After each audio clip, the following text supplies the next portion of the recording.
안녕하세요, 여러분. 잘 지내고 계셨나요? 오늘은 제가 DC의 레전드 글을 읽어보려고 준비를 했습니다.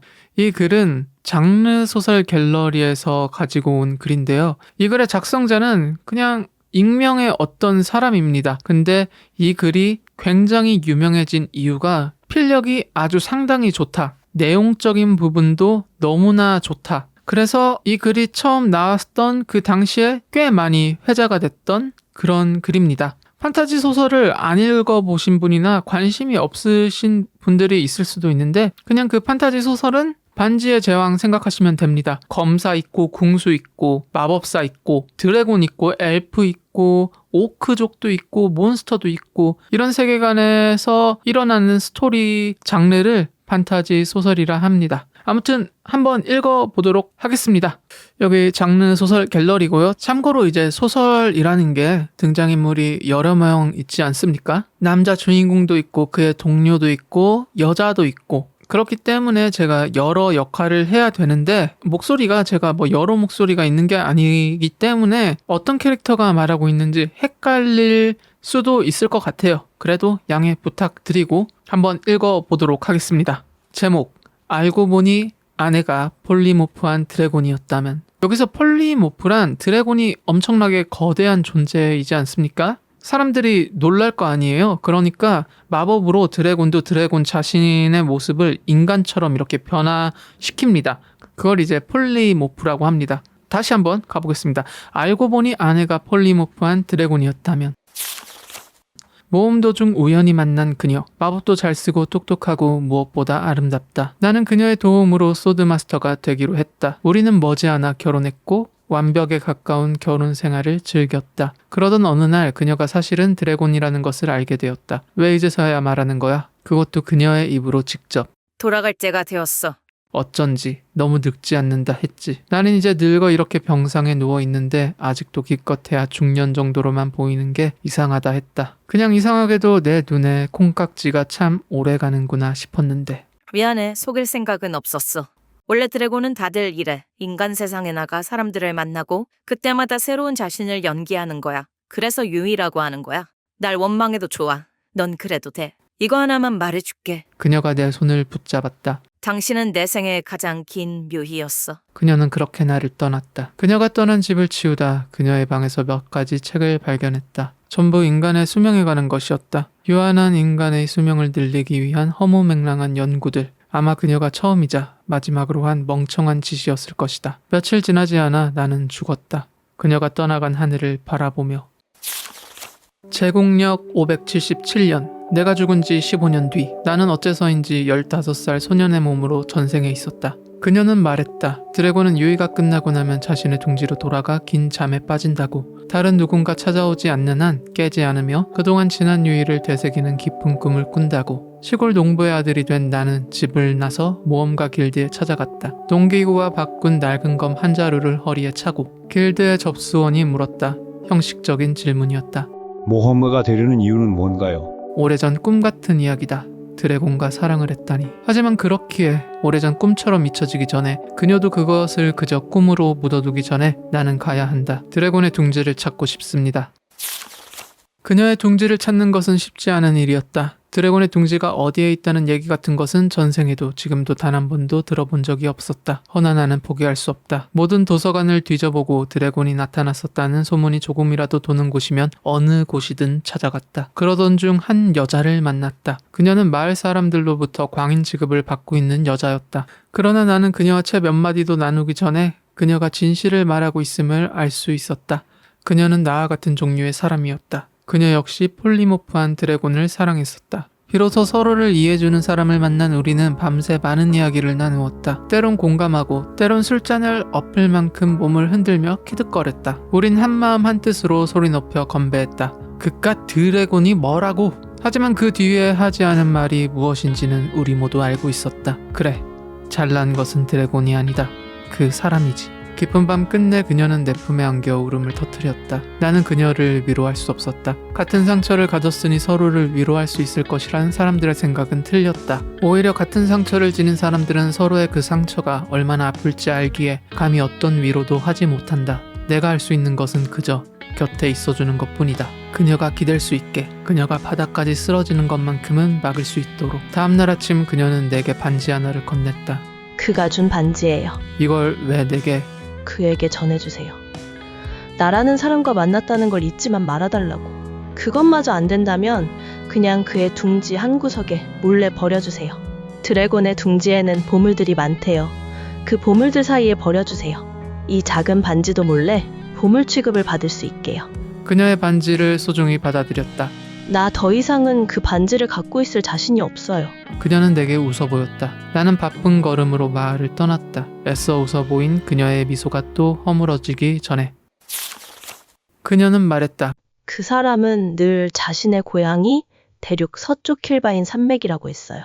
그땐 그냥 허풍인 줄만 알았는데. 킬바인 산맥, 온통 바위뿐인 험하디험한 산맥. 게다가 가는 길에는 온갖 마물들이 득실거리는 오지 중의 오지. 사실상 제국의 영토도 아니었기에 제대로 된 지도조차 그려져 있지 않았다. 그래도 나는 가야 했다. 어쩌면 같은 드래곤이라면 다른 드래곤의 둥지를 알지 않을까? 헤매고 더듬거리고 수없이 넘어지면서도 나는 끝내 드래곤의 둥지를 찾아냈다. 그녀가 사랑했던 드래곤의 둥지는 깊은 동굴 속에 있었다. 마침 드래곤은 잠들어 있지 않았다. 나는 당당히 그 앞에 다가갔고 황금색 찬란한 비닐을 자랑하는 그 드래곤이 먼저 내게 말을 걸었다. 아, 인간. 내가 가장 좋아하는 필멸의 존재가 당도했구나. 이곳까지 온 것을 보니 분명 흥미로운 이야기를 가져왔겠지? 나는 그녀의 반지를 보여주었다. 당신을 사랑하는 여인의 반지입니다. 이만하면 흥미롭겠습니까? 그가 흥미를 보였다. 그가 역시 황금색으로 빛나는 동공을 가늘게 뜨고 내가 내민 반지를 유심히 쳐다봤다. 흥미롭군. 내가 준 것이 맞아. 이름도 기억나는군. 셀레느. 그녀가 아직도 날 사랑하던가? 이제까지는 그랬습니다만 앞으로는 그렇지 않을 것 같습니다. 물론 잊지는 못할 것입니다. 가엾어라. 이럴 때면 드래곤이란 종족으로 태어난 것이 비참하게 느껴진다네. 어째서입니까? 금방 그녀를 잊고 말거든. 짧은 수명의 필멸자의 족쇄라면 기나긴 삶은 우리 드래곤의 고질병과도 같다며 그가 한탄했다. 권태. 우리 드래곤의 영원한 동반자여. 인간의 모습으로 폴리모프한 그가 반지를 가져가더니 물었다. 소원 하나 들어주지. 흥미로운 이야기를 가져온 필멸자에게 그 정도도 못해줘서야 될까? 나는 답했다. 드래곤의 둥지를 찾고 있습니다. 그에게 내 이야기를 들려주었다. 아내를 찾고 있다는 내 이야기를. 그는 반지를 보았을 때보다 몇 배나 더 흥미로워하며 내 이야기를 캐물었다. 내 이야기가 끝나자 그는 고양이가 가르릉거리는 듯한 소리를 내며 즐거워했다. 좋아, 도와주지. 흥미로워. 아주 흥미로워. 그 드래곤의 본명이 뭔지 어디 사는지도 모르기에 단번에 찾아갈 수는 없겠지만 유의가 끝난 시기를 바탕으로 수소문해보면 분명 찾을 수 있을 것이라며 그는 단언했다. 더불어 선심 쓴다는 듯이 덧붙였다. 이건 소원으로 안 치겠네. 무척 흥미롭거든. 내가 가고 싶어서 가는 것이니 소원으로 치면 안 되지. 안 그런가? 그는 드래곤 중에서도 제법 강하고 영향력 있는 축에 속하는 듯했다. 막무가내로 다른 드래곤을 찾아가 정보를 알아냈고 가끔은 자고 있는 드래곤의 귓가에 브레스를 불어넣으며 깨우기도 했다. 허나 워낙 가진 정보가 없다시피 했기에 진척이 쉽지 않았다. 결국 인간의 형태로 변해 인간 세상에서 또다시 정보를 수소문하기도 했다. 왜 이렇게 열심히 도와주시는 겁니까? 내가 묻자 그는 당연하듯 대답했다. 흥미롭지 않나? 그는 그 흥미라는 것에 무척이나 집착하고 있었다. 흥미라는 것이 그렇게 중요한 것입니까? 자네는 잘 모르겠지만 기나긴 삶을 산다는 것은 제법 힘든 일이네. 무슨 짓을 해도 언젠가는 결국 잊어버리고 말지. 아무리 많은 일을 하고 아무리 많은 일을 겪어도 시간이라는 풍화작용 앞에 남아있는 것은 그리 많지 않아. 그렇게 시간이 지난 내 나이쯤 되면 슬슬 두려워지기 시작한다네. 드래곤에게도 두려운 것이 있는 걸까? 나 역시 그의 말에 흥미가 동했다. 어쩌면 그와 함께 다니던 나날 동안 그를 닮아버린 것일지도 모른다. 무엇이 두려운 겁니까? 오, 그야 세상에서 가장 두려운 것이지. 그게 뭡니까? 바로 내가 무엇인지 잊어버리는 것. 그가 자신의 머리를 툭툭 두드렸다. 나라는 존재 자체를 잃어버리는 일은 없겠지. 어찌 있겠나. 이 화려하고 아름다운 황금색 비늘을. 하지만 나라는 것은 그렇게 간단한 것이 아니야. 내 개인적인 견해지만 나를 유지하는 것은 이 몸뚱아리가 아니라 수백 년의 세월을 살아오면서 쌓아온 기억이라는 것이 내 생각일세. 그런데 그런 기억들이 점차 사라져간다. 세월을 못 이긴 왕궁 예터의 모래와 돌멩이처럼 부스러져 버린다. 그것만큼 두려운 것이 어디 있겠나. 그래서 그렇게 흥미로운 것을 찾아다니시는 겁니까? 그렇지. 내게 이런 일들은 그저 흥미거리가 아니야. 말하자면 하나의 표식과도 같은 것이지. 표식이라면 드높이 솟은 오벨리스크처럼 그 얼마나 세월이 지나도 결코 쓰러지지 않는 확고한 표식. 내가 그곳에 그 시간에 존재했다는 것을 증명하는 내 머릿속의 강렬한 기억. 나는 그러한 것들을 찾아다니는 걸세. 설령 필멸자를 내 등에 태우는 한이 있더라도 말이야. 그가 날개를 접고 하강하기 시작했다. 보게 화려한 협곡이 보이는군. 저곳에 자네의 아내가 잠들어 있으면 좋으련만. 내가 필멸자인 탓인지 그의 말을 온전히 이해할 순 없었다. 하지만 이것 하나만큼은 그의 말에 동의했다. 결코 쓰러지지 않을 단 하나의 기억이라. 그래, 그 어찌 소중하지 않을까. 나는 세찬 바람에 시린 눈을 가리며 답했다. 네, 저도 동감입니다. 그녀를 찾을 단서를 발견한 것은 아주 우연한 일이었다. 잠깐, 자네 그 검술 어디서 익혔지? 틀림없이 그녀가 있을 것이라고 생각하고 찾아갔던 한 동굴. 하지만 그곳에는 드래곤이 아닌 고이 마물이 잠들어 있었다. 나는 그간 실력이 모자라 쓰지 않던 검술을 사용하여 놈을 처치했다. 그런데 그때 그 검술을 본 그가 물은 것이다. 아내에게 배운 것입니다. 아내? 그 아내가 지금 우리가 찾고 있는 그 드래곤이 맞겠지? 전 딱 한 번만 결혼했습니다. 누구와는 다르게. 이럴 수가. 드래곤 날개 밑이 어둡다더니. 왜 그러십니까? 그가 답답하듯이 소리쳤다. 자네의 그 검술, 그건 드래곤이 창안한 것이란 말일세. 그것도 특정 종족에서만 전승되어 오는. 아주 오래전 그녀가 내게 알려주었던 검술. 그저 낯설고 독특한 검술이라고만 생각했었는데 왜 이걸 미처 생각하지 못했을까? 그럼 이제 정말로 그녀를 찾을 수 있는 겁니까? 그렇지. 그렇고 말고. 물론 지금까지 우리의 수색이 물거품이 되기는 했지만. 물거품? 어째서입니까? 여느 때처럼 그가 나를 등 뒤로 태워주며 말했다. 그녀가 있는 곳은 산이 아니야. 단숨에 높이 날아오른 우리의 눈가에 구름이 스치고 그가 힘껏 휘저은 날갯짓에 구름이 흩어졌다. 저 멀리 끝없이 펼쳐진 바다가 보였다. 그녀는 바닷속에 있네. 그가 말했다. 그녀는 해룡이거든. 아주 오래전 그녀와 가끔 호수나 계곡에서 수영을 하곤 했다. 하지만 나는 한 번도 그녀를 수영으로 이겨본 적이 없었다. 그때마다 그녀는 그렇게 말했다. 당신은 나 수영으로 절대 못 이길걸? 우리는 제법 커다란 범선을 하나 구입해 몸을 실었다. 그냥 날아가면 안 됩니까? 어디부터 어디까지 날아가야 할 줄 알고. 게다가 바닷바람을 맞으며 나는 것은 썩 유쾌하지 못하거든. 그는 어디서 가져왔는지 멋들어진 선장 모자도 비스듬히 쓰고 있었다. 아, 예전 생각이 나는구만. 혹시 그 추억 속 오벨리스크의 해적질도 있습니까? 비슷한 걸 했지. 훨씬 더 낭만 넘치는 걸 말이야. 그때 한 명의 선원이 다가와 물었다. 선장님, 준비 끝났습니다. 출발할까요? 기다리던 말이로구만. 가지. 푸른 바다로. 요란한 함성과 함께 배가 바다로 나아갔다. 그 열띤 바다 사나이들의 외침에 나도 괜히 가슴이 울렁거렸다. 아니면 이게 바다의 마술이란 걸까? 바라보는 것만으로도 어딘가 가슴이 두근거려 부둣가에서 조개를 캐던 소년마저 무심코 배에 몸을 실게 만든다는 그 마술. 아참. 중요한 걸 하나 빼먹었군. 뭡니까? 배의 이름을 안 정했어. 그게 중요한 겁니까? 중요하지. 중요하고 말고. 자네는 자식에게 이름조차 안 지어주는 부모가 될 셈인가? 자식이라 문득 예전 생각이 났다. 그녀가 자식을 가질 수 없는 몸이라는 것을 알기 전, 문제는 몸이 아니라 드래곤이었다는 것 역시 알기 전 나는 종종 그런 설레발을 치곤 했다. 우리 자식 이름은 아들이면 올리버, 딸이면 올리비아가 어떻겠냐고. 혹시 별로면 셀리온, 셀리아는 어떻냐고. 나는 바닷바람에 옛 생각을 실어 웃어넘기며 물었다. 그럼 제가 배 이름을 지어도 되겠습니까?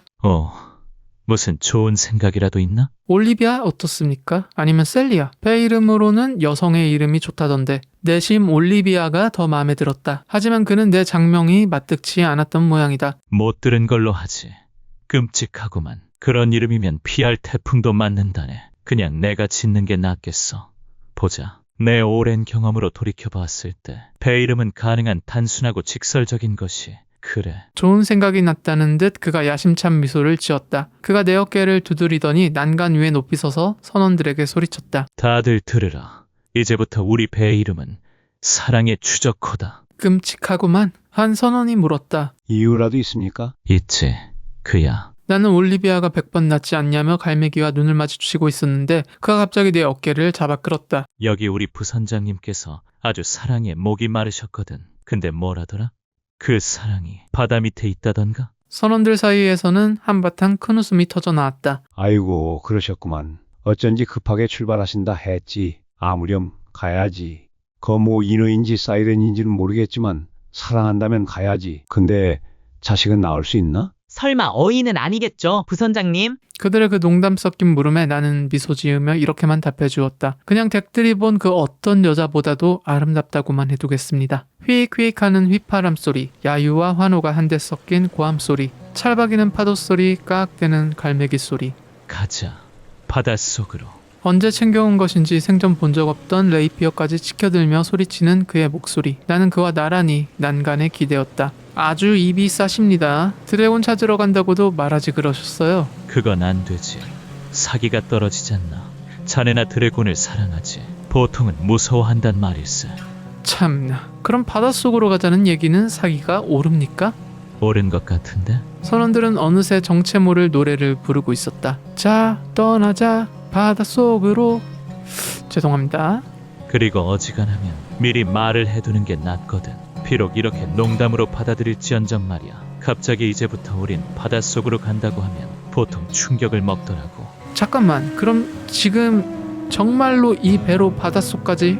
그가 내 등을 세게 후려쳤다. 남몰래 윙크하는 그의 눈동자가 순간 드래곤의 그것처럼 묘하게 반짝였다. 혹시나 들으면 사기 떨어지네. 선장님! 선장님! 크라켄! 으악! 사람 살려! 크라켄입니다, 선장님! 자, 떠나자. 크라켄 뱃속으로. 드래곤. 그 인간의 상상을 아득히 뛰어넘은 존재여. 내가 아는 한 드래곤은 내가 아는 그 무엇보다 사랑스러운 존재였으나 내가 두 번째로 알게 된 드래곤은 내가 아는 한 그 누구보다도 정신나간 생물이었다. 내가 말했지 않느냐. 우린 바닷속으로 간다고. 나는 그의 명령대로 쉴 새 없이 커다란 돛대를 도끼로 찍고 있었다. 대체 이게 뭐 하자는 겁니까? 정말 크라켄 뱃속으로 들어가는 겁니까? 가야지. 자네는 배가 바닷속으로 가는 걸 봤나? 못 봤죠? 크라켄 아가리로 달려가는 배도 못 봤고요. 나는 보았네. 그리고 크라켄 뱃속에 들어가서 바다 깊은 곳까지 가는 배도 보았고. 그가 조타석에서 뛰어내리며 내가 연신 내리찍고 있던 돛대를 걷어찼다. 좋아. 계속하게. 그 충격에 돛대가 우직한 소리를 내며 앞을 향해 갸우뚱 기울어졌다. 아직 부러져 쓰러진 것은 아니었으나 그것만으로도 선원들에게는 큰 충격이었다. 으악! 피해! 돛대가 쓰러진다! 피할 곳이 없어! 배가 박살날 거야! 배 위는 그야말로 아비규환이었다. 앞에는 크라켄의 아가리, 머리 위로는 언제 쓰러질지 모르는 돛대. 선원들은 급기야 폭풍이 몰아치고 번개가 내리꽂히는 그 파도 사이로 뛰어내리려고 하고 있었다. 이건 미친 짓이야! 말이 안 된다고! 막 난간을 넘어가려는 선원 한 명을 붙잡아 배전으로 도로 내던지며 그가 소리쳤다. 그래. 네 놈들이 정녕 바닷속으로 아까운 목숨을 내던지고 싶다면 그렇게 해라. 하지만 내가 이것 하나만은 약속해주마. 내 말을 듣고 날 따라오기만 하면 네 놈들은 모두 인어와 하룻밤을 보낼 수 있을 거다. 인어? 죽음의 공포 속에서도 선원들에게 인어란 단어는 무척이나 매력적이었다. 정말입니까? 그래. 원하면 1인당 2명씩 붙여주마. 둘씩이나? 우왕좌왕하던 선원들이 조금은 침착해지기 시작했다. 허나 그중 여전히 공포에 질려있는 방금 막 바다에 빠지려 했던 선원이 울며 불며 통곡했다. 전 싫어요. 그게 무슨 소용이에요? 어차피 인어는 다리도 없잖아요. 누가 그랬지? 다리가 없다는. 그 얘기를 어디서 들었냐 이 말이야. 그야 사람들이 그렇게. 그가 여태 쓰러져 있는 선원을 일으켜 세웠다. 그건 사람들이 바닷속 인어를 못 봤으니 하는 말이지. 바닷속 인어는 말일세. 내가 본 그 어떤 인간 여자보다도 아름다운 다리를 가지고 있다네. 자네는 남자 인어를 본 적 있나? 아니면 들어본 적이라도 있나? 아니요. 없는데요. 그럼 인어는 어떻게 번식을 할까? 글쎄요. 답은 인간 남성일세. 선원이 인어에게 납치당했다는 얘기는 들어봤겠지? 이상한 일 아닌가? 자네 말대로 다리가 없다면 하룻밤을 보낼 수 없을 텐데 뭐하러 납치를 하냔 말일세. 그러게요. 혹시 체외 수정을... 해마 같은 소리 하지 말게. 그게 아니라 바로 인어에게도 다리가 있다는 것이지.